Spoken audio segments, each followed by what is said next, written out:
So we have invited, Mr. Chairman, also the mga PNP sa Los Baños. Yung ating pong Colonel Albotra, you are now a colonel, correct? Mr. Chair, I am Police Captain, Mr. Chair. Captain Albotra? Yes po, Mr. Ay, Chair. ano ka na? Captain pala. Yes, From Major to Captain. Yes po, Mr. Chair. Tama ba? From Chairman. Captain muna bago. Yes. Colonel, Captain Albotra, anong class ka? 2006. I'm a member of PNP Class 2006, Mr. Chair. 2006, so classmate kayo ni Colonel Santi Mendoza. Yes, Mr. Chair. Why you're still rank of captain? Most of your classmates are light colonel and some are major. Mr. Chair, 2 months ago, Mr. Chair, my promotion order was cancelled last 2016 na promotion, Mr. Chair. Kaya na balik po ako sa rank of Police Captain. You're demoted. Not demoted, Mr. Chair. Cancelled lang po, Mr. Chair. Cancelled yung promotion mo for major. Yes po, Mr. Chair. Miss Garma, is the guy, Captain Albotra, is the person that you mentioned? Yes, Your Honor, Mr. Chair. So you confirm that Captain Albotra is the same as alleged Colonel Albotra? Yes, Mr. Chair. Thank you, Mr. Chairman. Captain Albotra, during that time, no, noong June 4 hanggang June 27 of 2018, no? June 4 to June 27, 5 days before the killing of Antonio Halili, you were assigned sa Calamba City. Yes or no? Yes po, Mr. Chair. You were assigned in the Calamba City primarily for what purpose? Anong assignment ang binigay sa iyo nung nasa Calamba City ka? Mr. Chair, last June 14, 2018, I was issued anong inassign sa iyo? Anong inassign sa iyo? Anong function mo? Intel operative po, Mr. Chair. Intel ng ano?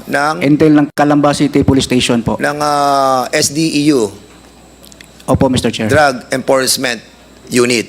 Correct? Yes, Mr. Chair. So, yun ang reason kung bakit ka nilipat for 23 days sa Calamba City. And Calamba City is just beside Tanawan City. Tama? I have no idea, Mr. Chair. Okay.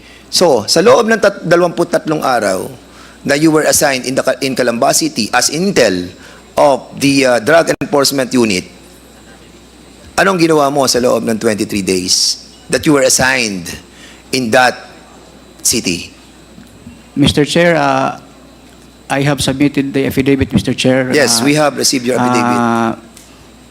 Nakalagay po doon, Mr. Chair, yung mga araw po ng timeline po at saka yung mga activities ko po doon, Mr. Chair.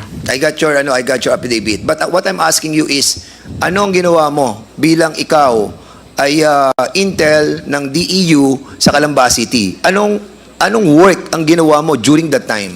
Mr. Chair, nagtrabaho po ako bilang intel and SDEU ng Calamba City Police Station for only 6 days, Mr. Chair, because our order was nullified then, Mr. Chair. Hindi yun ang tinatanong ko, ano? You were designated June 4. June Tama? 14 po, Mr. Chair. Ha? June 14, Mr. Chair. Andito, sa affidavit mo. On June 4, 2018, I was issued SO number 7750 for reassignment from Region 7 to Region 4, Calabar Zone. Yes, Mr. Chair, that's the special order, Mr. Chair. Yeah, special order. Yes po, Mr. Chair. O so ngayon, lumipad ka na doon. O so, Lumipad po ako ng June 8, Mr. Chair. I think that was Friday. yeah, oo. And then, It doesn't matter na sa akin yun eh. Ang tinatanong ko sa iyo, anong ginawa mo nung panahon na sinasabi mo dito from June 12, June 14, na nakuha mo yung order mo, sinasabi mo, tapos umalis ka na doon ng June 27, nung ikaw binalik na sa Region 7, anong ginawa mo sa area? Kasi yun ang trabaho mo, Intel DEU di ba? So, anong in-Intel mo during that time?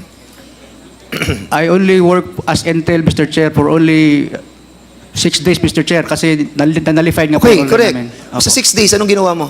Nagtrabaho po ako, Mr. Chair. Anong tinrabaho mo? Yung mga ano po, Mr. Chair, flagship programs po ng PNP. Ng ano? Gambling, drugs, wanted persons. Meron pong mga accomplishment niyo siguro doon, Mr. Chair, na nakikita doon sa police station, Mr. Chair. At, pagkatapos ng trabaho mong yan, ibinalik ka. Yes, Mr. Chair. I remember then RD, Brigadier General Ted Caranza, called us to report to his office and inform us that we will be relieved out of Pro 4A. So that was very unexpected, Mr. Chair. So after a day or two, nag-back up na po ako, Mr. Chair, at lumipad pabalik ng Cebu, Mr. Chair. At sinasabi mo dito sa affidavit mo, after na babalik ka sa Cebu, nag-courtesy call ka ng July 2, no? Kay Colonel Garma. Mr. Chair, I remember, Mr. Chair, that was Monday. Yun po ay assumption ng Office ni Ma'am Garma. Kaya pumunta po ako doon.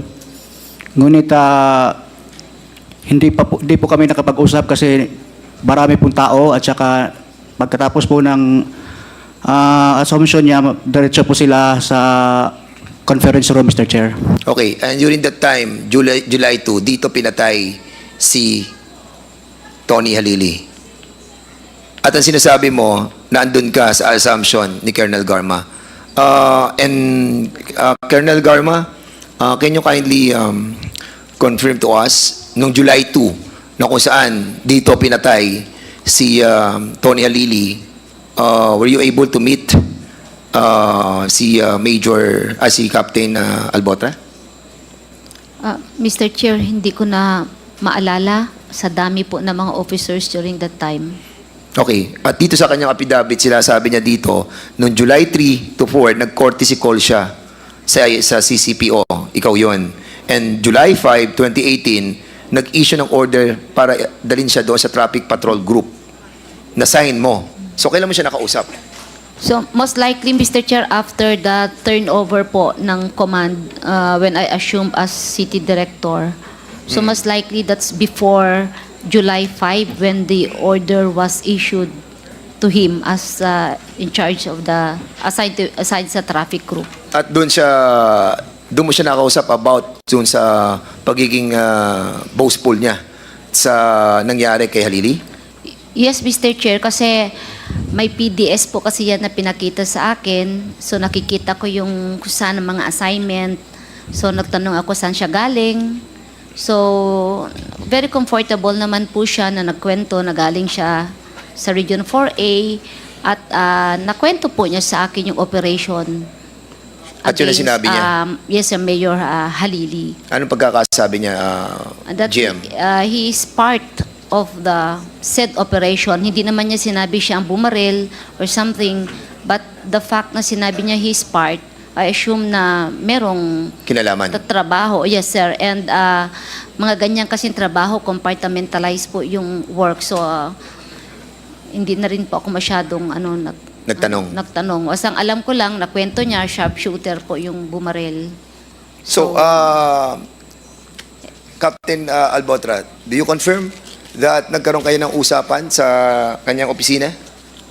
Sigurado nag-usap kayo, Mr. Chair, kasi ako po ay nagko-courtesy call, but never did I remember saying anything like that, Mr. Chair. Kasi darating ang panahon, hahabulin ka ng pagkakataon, maniwala ka sa amin. Marami na kami napatunayan sa kongresong ito. Marami na kami napatunayan noong paman. Hahabulin ka namin kung talagang involved ka. Maniwala ka sa amin.